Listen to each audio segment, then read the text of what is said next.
Hello everyone, good evening to all of you. So आज का हमारा टॉपिक है thermal expansion in solids. So आज हम थर्मल एक्सपेंशन इन सॉलिड्स के बारे में समझेंगे और जो डिफरेंट कोफिशिएंट्स ऑफ एक्सपेंशन है like alpha, beta and gamma, उन्हें हम आज डिराइव करेंगे। सो सबसे पहले हम बात करते हैं सॉलिड्स में एक्सपेंशन की। सो टॉपिक है thermal expansion. It means that जब हम सिस्टम को किसी सॉलिड मटेरियल को कुछ हीट सप्लाई करते हैं या उनका कुछ टेम्परेचर चेंज करते हैं तो वो एक्सपैंड करना स्टार्ट कर देते हैं, उनमें कुछ एक्सपेंशन हमें देखने को मिलता है। सो क्या होता है कि कोई सॉलिड मटेरियल की जब बात करें वहाँ पर जो एटम्स एंड मॉलिक्यूल्स हैं एक सॉलिड मटेरियल में, उन्होंने किसी टेम्परेचर पे, let us suppose they are at some room temperature, so at that room temperature the atoms and molecules are at the positions of minimum potential energy. और ये जो atoms and molecules हैं वो किसी इक्विलिब्रियम डिस्टेंस पे जो है एक दूसरे, सो ये एटम्स एंड मॉलिक्यूल जो हैं वो एक इक्विलिब्रियम डिस्टेंस के ऊपर है एक दूसरे से। एंड जब हम सिस्टम को हीट देंगे तो जो वाइब्रेशन है इन एटम्स एंड मॉलिक्यूल्स का, वो वाइब्रेशन जो है वो एनहांस हो जाएगा।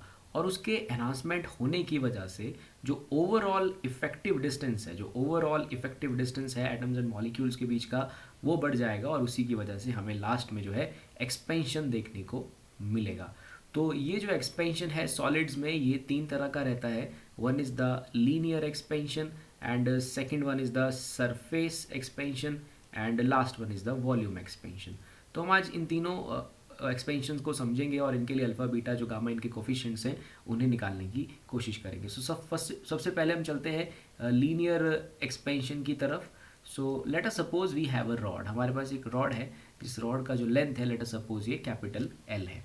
तो हमने क्या किया, हमने ये रॉड जो है अभी किसी ये रॉड जो है अभी किसी टेम्परेचर जो है वो टी के ऊपर है, मतलब अभी सराउंडिंग टेम्परेचर जो है लेट अस सपोज वो कैपिटल टी है। और हम क्या करते हैं, यहाँ पर टेम्परेचर जो है चेंज करते हैं, इस रॉड को हीट सप्लाई करते हैं। लेट अस सपोज रॉड का जो टेम्परेचर है वो डेल्टा टी अमाउंट से हमने यहाँ पर चेंज कर दिया। मीन जो सराउंडिंग टेम्परेचर है वो हमने डेल्टा टी अमाउंट से चेंज किया, रॉड को हमने कुछ हीट सप्लाई किया। So it has been observed that there is a change in the length of the rod, and it has been observed that कि जो change in length है it is basically proportional to change in temperature। जो आपने temperature में बदलाव किया है उसी के प्रोपोर्शनल आपको लेंथ में चेंज मिल जाता है। मीन्स जो बदलाव होगा वो टेम्परेचर के साथ वेरी करेगा। मीन्स जो अगर आप टेम्परेचर और ज़्यादा इंक्रीज़ करेंगे तो आपको लेंथ में और ज़्यादा इंक्रीज देखने को मिलेगा। सिमिलरली जो चेंज इन लेंथ है, लेट अस सपोज हमने पहले सपोज किया कि हमारी जो ओरिजिनल लेंथ है वो कैपिटल एल है और हीट देने पे इसकी लेंथ जो है डेल्टा एल अमाउंट से चेंज कर जाती है। So delta L is basically the change. और एक और बात देखी गई कि जो चेंज इन लेंथ है वो ओरिजिनल लेंथ के ऊपर भी डिपेंड करता है। सो बिकॉज जितनी ज़्यादा लेंथ आपके पास होगी उतने ही आपके पास एटम्स एंड मॉलिक्यूल्स अवेलेबल होंगे, उतना ही आपके पास ओवरऑल इफेक्टिव डिस्टेंस जो है वो बढ़ जाएगा। सो इन दोनों फैक्टर्स को ध्यान में रखते हुए हमने इंक्रीज का इक्वेशन लिखा, चेंज इन लेंथ का इक्वेशन लिखा। So after utilizing these two equations, we get that delta L is proportional to delta T multiplied by L. So after removing this proportionality, we get a constant there, and that constant is known as the alpha. So this is the coefficient of linear expansion. तो alpha का value हमारे पास आ जाएगा, alpha is equal to delta L upon capital L multiplied by delta T. तो इस alpha को जो है स्टूडेंट्स वो जो है कॉफिशिएंट ऑफ लीनियर एक्सपेंशन कहा जाता है। This alpha is the coefficient of linear expansion और इसका जो यूनिट है वो डिग्री सेंटीग्रेड इन्वर्स है, because this is length, this is also length. So length से लेंथ का यूनिट खत्म हो जाता है, नीचे टेम्परेचर है, सो ऊपर आने पे डिग्री सेंटीग्रेड इन्वर्स इसका यूनिट बन जाता है। So this alpha is known as the linear expansion coefficient. इसी तरह से हम सरफेस कोफिशिएंट बीटा को भी डिराइव कर सकते हैं। अगर हम बात करें सरफेस एक्सपेंशन की, तो सरफेस एक्सपेंशन में क्या होगा कि हमारे पास एक अगेन कोई बॉडी है, लेट अस सपोज उसको हमने हीट दिया, उसका टेम्परेचर डेल्टा टी अमाउंट से चेंज किया। So again there observe that कि जो सरफेस एरिया है वो let us suppose delta S amount से चेंज कर गया।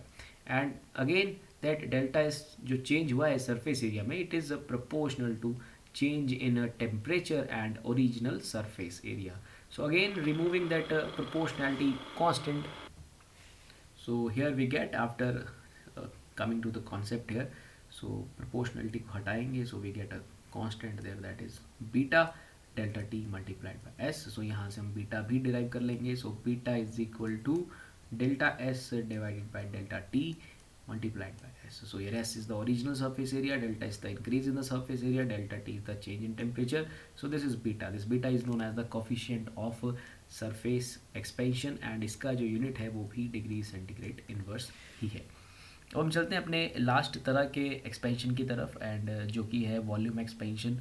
एंड इसमें क्या होगा कि बॉडी का वॉल्यूम जो है वो चेंज कर जाएगा।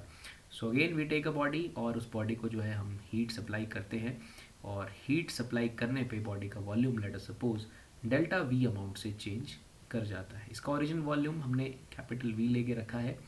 So again it has been observed delta V is proportional to origin volume as well as change in temperature. हमने इसका टेम्परेचर भी जो है डेल्टा टी अमाउंट से चेंज किया है। So after more simplifying this we get gamma v delta t. So here this gamma is the volume expansion coefficient, तो हम गामा के लिए एक रिलेशन डिराइव कर लेंगे, that is delta v means change in volume divide by origin volume multiplied by delta T. So gamma का जो unit है वो भी डिग्री सेंटीग्रेड इनवर्स ही है, this is the gamma volume expansion coefficient. So इस तरह से हमने तीन कॉफिशिएंट्स अपने यहाँ डिराइव किए हैं, that is alpha, beta and as well as gamma. So this is linear expansion coefficient, and this is a surface expansion coefficient, and this is volume expansion coefficients. So इनकी मदद से आप various numericals को जो है वो solve कर सकते हैं। सो हमने समझा है कि what is the meaning of thermal expansion means if you give some heat to the system, heat to the solid body, it get expanded, because on giving some heat the vibration of or the amplitude of the vibrations of these atoms and molecules get increases, that leads to overall effective increase in the distance of separation between them, जिसकी वजह से आपके पास जो है expansion हो जाता है। तो ये तीन तरह से एक्सपेंशन होता है, linear expansion, volume expansion, surface expansion, और तीनों के जो हमारे पास कोफिशिएंट्स हैं these are alpha, beta and gamma. So using these relations or this calculation you can solve many problems there. So I hope you have understood that entire thermal expansion. With that, thank you very much.